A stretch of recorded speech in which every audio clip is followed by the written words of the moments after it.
ಈಗ ನಮ್ಮ ಜಾಧವ್ ಅವರು ಹೇಳಿದಂಗೆ ಇವತ್ತು 50,000ಕ್ಕಿಂತ ಹೆಚ್ಚು ಕೋಟಿ ಹಗರಣ ಇವತ್ತಿನ ದಿವಸ ಮಲ್ಲಿಕಾರ್ಜುನ್ ಖರ್ಗೆ ಅವರು ಮಾಡಿದ್ದಾರೆ. ದೇಶ ಲೂಟಿ ಹೊಡೆದಿದ್ದಾರೆ. ಇವತ್ತು ಅವರಿಗೆ ನಾವೆಲ್ಲರೂ ಕೂಡ ಉತ್ತರ ಕೊಡಬೇಕಾಗಿದೆ. ಈಗಾಗಲೇ ಮುರಳೀಧರ ರಾವ್ಜಿ ಅವರು ಮತ್ತು ಉಮೇಶ್ ಜಾಧವ್ ಸಾಹೇಬರು ಮಾತನಾಡಿದ್ದಾರೆ. ಇವತ್ತು ಅವರು ಕೂಡ ನಿಮ್ ಚರಣಕ್ಕೆ ಬಿದ್ದು ಉಮೇಶ್ ಜಾಧವ್ ಅವರ ಆಶೀರ್ವಾದವನ್ನ ತಗೊಂಡಿದ್ದಾರೆ. ದಯಮಾಡಿ ಇನ್ನು 2 ದಿವಸ ಇದೇ ತರ ಬಿಸಿಲಲ್ಲಿ ನಾವು ಯಾವುದೇ ಕಾರಣಕ್ಕೂ ಈ ಬಿಸಿಲಿಗೆ, ಮಳೆಗೆ, ಚಳಿಗೆ ನಾವು ಅಂಜೋದಿಲ್ಲ. ಈ ಚುನಾವಣೆ ಗೆದೆಯವರೆಗೆ ಅಂತ ಹೇಳಿ ಇವತ್ತು ಈ ರ್ಯಾಲಿಯನ್ನ ಯಶಸ್ವಿ ಮಾಡಿಕೊಟ್ಟಿದ್ದಕ್ಕಾಗಿ ತಮ್ಮೆಲ್ಲರಿಗೂ ಕೂಡ ಅಭಿನಂದನೆಗಳನ್ನ, ಧನ್ಯವಾದಗಳನ್ನ ಹೇಳಿ ಇವತ್ತು ಮಾತಾಡಿ. ಯಾರು ಕೆಲವು ಬೂತ್ಗಳಲ್ಲಿ ಅಲ್ಲಿ ಗಲಾಟೆ ಮಾಡ್ತಾ ಇದ್ದಾರೆ, ಯಾರು ಯಾರಿಗೆ ಹೆದರಿಗೆ ಬೇಕಾಗಿಲ್ಲ. ನಮ್ಮ ಅಪ್ಪು ಗೌಡ್ರ ಯಾರಿಗೆ ಚಿಂತೆ ಇಲ್ಲ. ಚಂದ್ರಶೇಖರ್ ಪಾಟೀಲ್ ಅವರ ಮಗ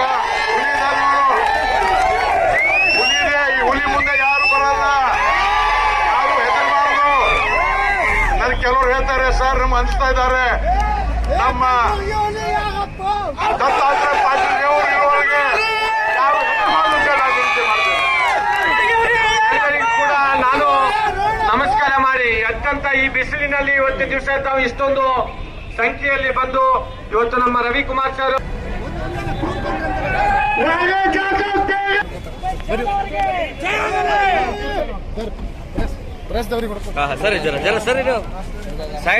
ಶಶಿಕುಮಾರ್ ಅವರು ಗುಲ್ಬರ್ಗದಲ್ಲಿದ್ದಾರೆ.